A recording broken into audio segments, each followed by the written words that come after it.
Well, good morning, everyone. It is digital host AJ Wiest, and today I am joined with the one and only Pat Ammons. Pat is the Senior Director of Public and Media Relations at the U.S. Space and Rocket Center.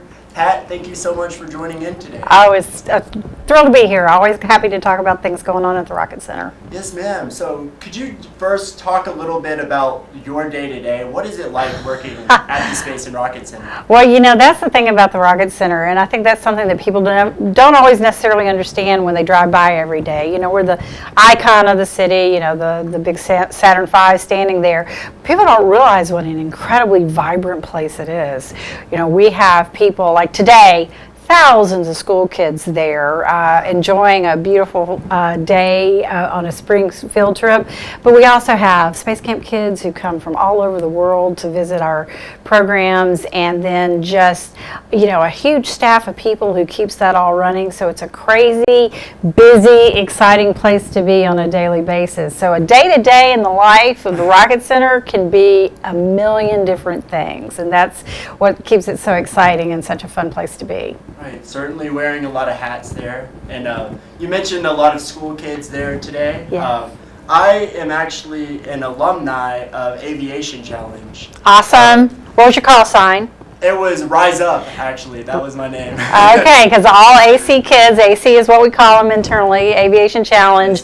All you guys have call signs, and you know, so many of the Aviation Challenge kids go on to incredible careers in the military and air as pilots and a million other different things. And that's what's been so incredibly fulfilling is being there, is to see the kind of changes that our programs can have on people who attend them.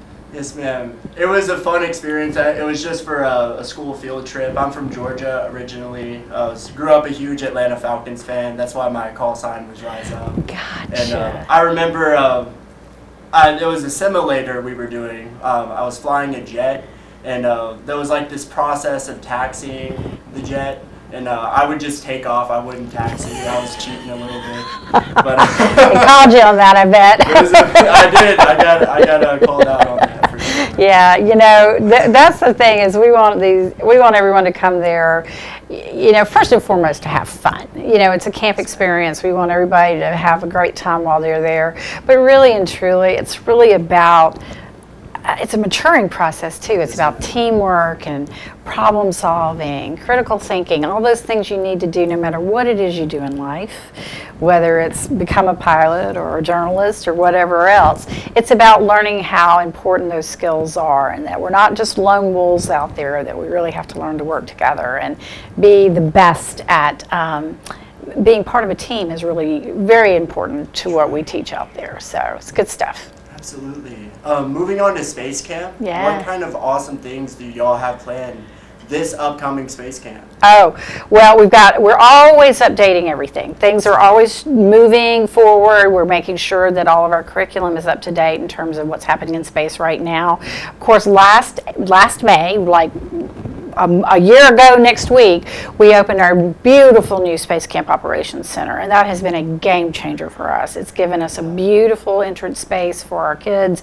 lots more classrooms, a dedicated space for our cyber camp, which is an incredible program for those young people who are interested in computers, and you know, it's perfect for a young person who sees themselves being, I mean, talk about being part of something larger than yourself. Cybersecurity is an absolute critical part of our future, and so that's some of the things that we're doing. And Cyber Camp is actually one of the few programs that we have any availability in this summer. Most of them are all booked up, but we do still have some availability, and Cyber Camp is for middle school and high school students. So if there's anyone listening who has a child who's really interested in that sort of thing, I highly recommend looking into that program. We have an MOU with the FBI for that, and so part of what the kids do is go out on the arsenal to the FBI facilities here and learn about some of the things that are being done, critical infrastructure needs. We have a partnership with TVA too, and that we have a new mission this summer that's all about protecting a power source. And so, you know, all these things that the experts out there on Redstone Arsenal are thinking about every day. But these are ways that we are hoping that we can encourage kids to really move forward in their lives with careers that are impactful and important and beyond, bigger than themselves. And so Cyber Camp is a big thing. We add that it's our newest program. We say Space Camp and we think of the space program, but as you know, as an Aviation Challenge graduate, we have 4 programs altogether, and robotics is one for the young engineering mind, and then the cyber, and then the Aviation Challenge. And Space Camp, of course, is the flagship and the oldest. It will be 42 years old this summer. Wow. Yes, doing this for a long time. That is awesome, and just the different opportunities for different industries. The future is certainly bright in the space world. Oh, absolutely. Would you encourage at least everyone to go through Space Camp at least once? Absolutely. And like I said, some kids are going to come and have the one-time experience, and they're going to say, "Okay, that was really fun," and they'll move on to something else. And that, I would say, just like everything, it's going to hit more with some kids than other kids, but with every kid, they're going to walk out with value in the experience. But, we have so many who have come multiple times, including Christina Cook, who's the Artemis II astronaut who will be orbiting the Earth, orbiting the moon. She's going to be a long way from Earth. She'll be orbiting the moon next year on the Artemis II launch, and she came 5 times as a child. So, you never know exactly where that trajectory is going to lead once they start. But I think for anyone, and we have adult programs, which people don't realize, because we hear a lot of times people say, I wish I could have gone to Space Camp. We'll say, it's not too late. You can. We have an adult program. We also have a family program. So it's something that's really fun to experience with families as well, for children as young as 7. So, it can be an incredible bonding experience. One of my favorite stories over the years is a family who, it was the parents' 50th wedding anniversary. And so they said, we do not want a party.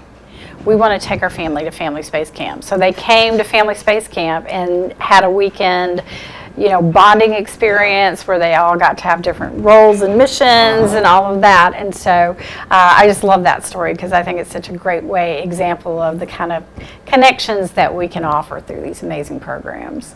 That sounds like an awesome vacation to me. It's like, who needs Disney World when you have Space Camp? Absolutely. I was just talking to someone today who's at NASA headquarters, and she was saying that they had a professional development day there, which we also do a lot of. We do a lot of corporate training and that sort of thing.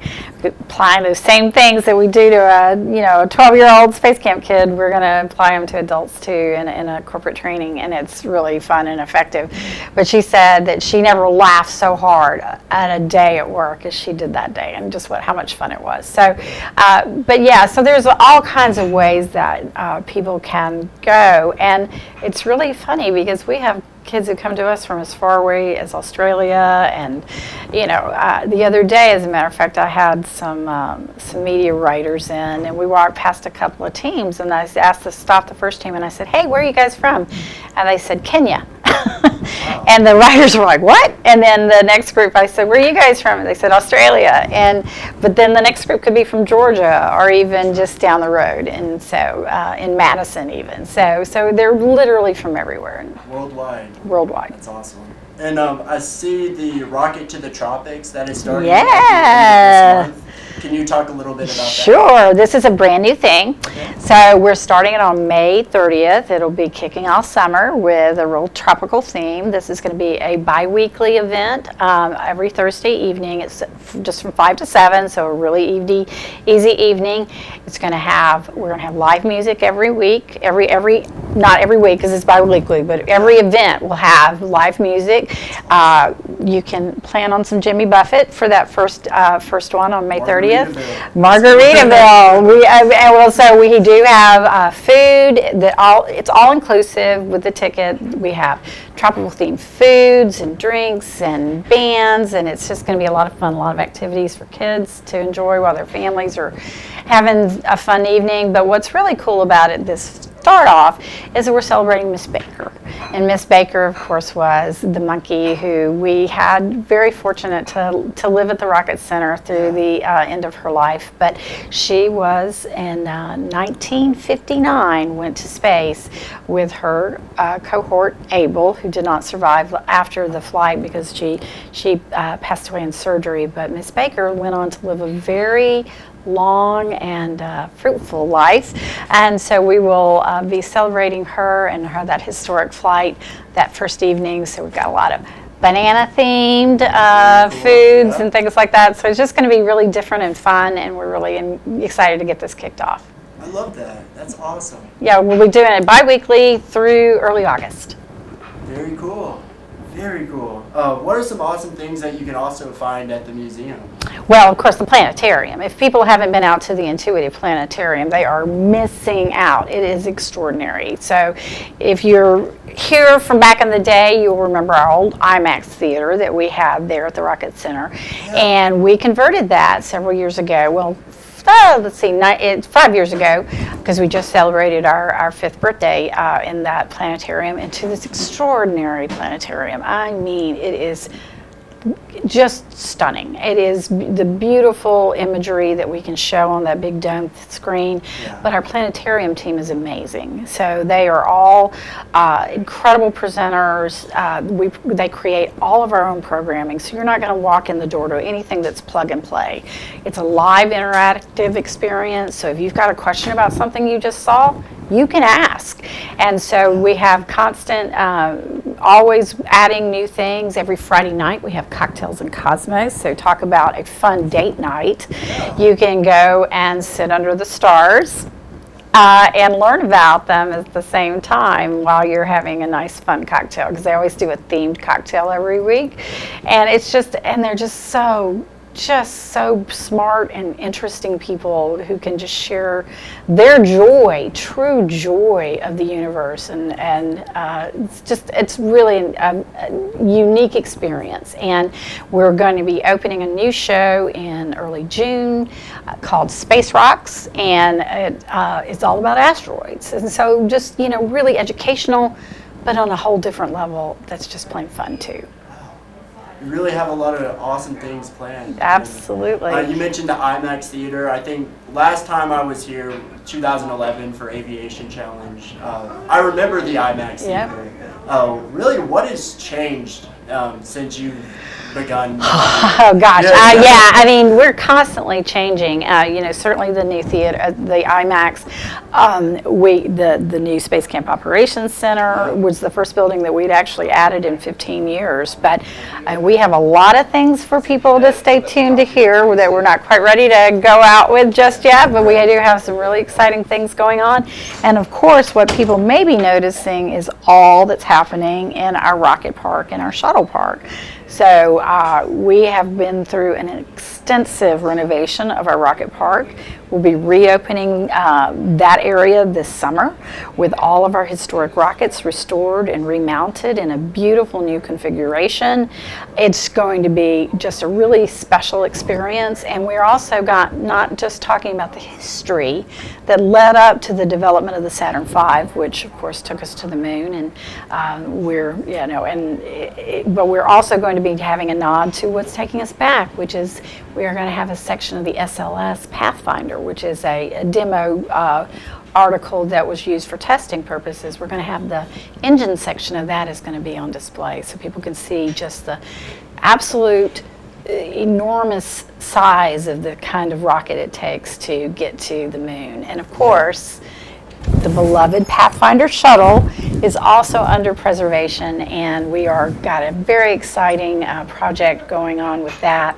And so coming back to a space line near you will be the Pathfinder shuttle, hopefully no later than August. So we are keeping our fingers crossed. Construction delays always, you never know things. If you've ever had any work done on your own house, you know that things take longer than you expect them to, but those are all underway. We just have so many exciting things going on. That's awesome. And you mentioned earlier the Redstone Arsenal. what makes Huntsville such an awesome place for this industry? Oh, well, I mean, this is the birthplace of it. I mean, this is what people don't really understand, maybe outside our community, how much Huntsville contributes to space exploration and of course, America's defense. This is where so much is happening in the industry that is excuse me, so much is happening here in Huntsville on an ongoing basis. You know, those of us who are here locally certainly can hear it all the time. Oh, which brings me to something else I forgot to mention. We just have on display, just as of last week, a Blue Origin BE-3U engine. So all these rumblings we've been hearing here in the Tennessee Valley, we have one of the engines that they've been testing out there. Of course, they're now testing the BE-3U and also the BE-4, which is the big daddy engine that Blue Origin is building right here in this community. So where it started on Redstone Arsenal and expanded to NASA Marshall Space Flight Center, we now have so many people who are doing incredible work here in our own community at Blue Origin and ULA just right across the river, and Boeing and all the rest of them. And we have all that on display at the Rocket Center to help tell the story of this amazing community. That's so cool. Well, what would you say, like, out of everything you do with your role, what would you say is the coolest or your favorite part? The coolest or my favorite part about my job, of course, I get to meet incredible people. Yeah. I've met so many astronauts and people, celebrities who come in to visit the Rocket Center, come in to perform here in Huntsville. They'll say, hey, what is I want to go there. And so I've had a great opportunity to meet a lot of really amazing people. But to me, what makes my job so amazing is the work we do, because we really do impact lives. We really change lives for the better. And you know, our mission is to inspire the spirit of discovery in everyone who walks in the door. And so we really do that. And to see kids get excited and engaged, or people be awed, I never fail to be thrilled when I watch somebody walk around the corner in the Davidson Center and see the big F1 engines on the Saturn V rocket for the first time, and just to watch their mouths drop open and just be just in awe, and to know that work was all done here in our community. It's just something to be really proud of. You're making me want to head out there. I really need, it's been since 2011 since I've been there, so I'm about due for it. Okay, AJ, you were way overdue. Come on out. I need to come on out. But Pat, that's all the questions I have for you. If maybe I didn't ask something that you might want to add. Well, I just think, you know, the thing to always remember about the Rocket Center is always changing. Yep. And so a lot of times people get into well, you know, I've been and I don't need to go again. But there's always something new going on, and we really encourage everybody to not just a visit, but just be really proud that this is to be really proud that this is in our community. I mean, we really bring the world to this community and showcase the amazing work that all the men and women here contribute to, and we're proud to do it.